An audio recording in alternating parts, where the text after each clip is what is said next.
Hello, my name is Kira Christensen and I am 20 years old and I am currently a third-year education student at the U of S. My teaching philosophy is largely based on relationships and caring.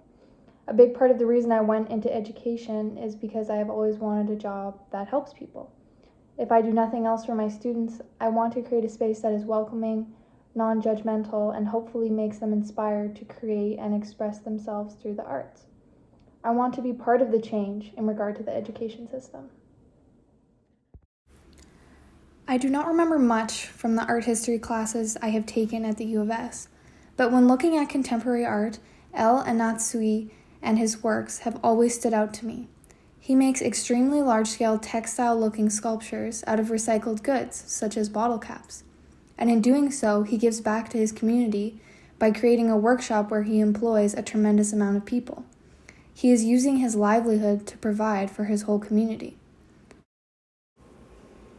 A community-based project like this can absolutely be applied in a school setting.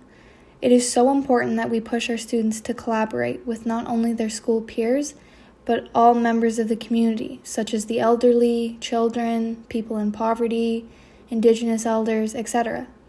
Making art out of cheap medium in your surroundings, such as bottle caps, allows you to be freer, as the size of sculpture does not have to be limited due to the cost. The collection of said recyclable materials is community-based too, as students could go out into their town or city and do a bottle drive, bottle cap drive type of situation. They could do advertising art projects to put up around the school to gain awareness about the bottle drive and project. They could do garbage cleanup around the school grounds and community, and use the found scraps for the piece.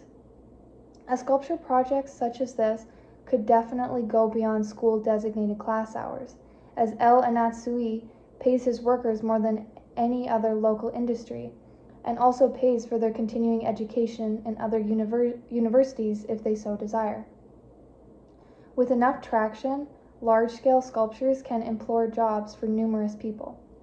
Personally, I do not think the subject matter of the sculpture matters, as it is more about the communal process of creating and the use of material.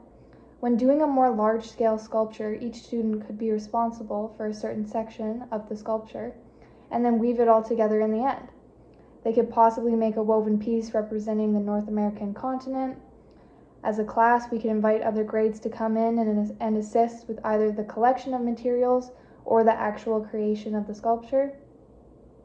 In a message and meaning sense, sculptures such as these can portray powerful messages about the ecological state of our world. Using discarded material to make something new says a lot about the potential to live in a more sustainable, environmentally conscious way.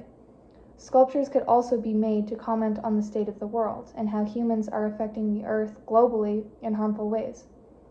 Connections between consumption, waste, and the environment will undoubtedly be fostered in students if they were to participate in a project such as this.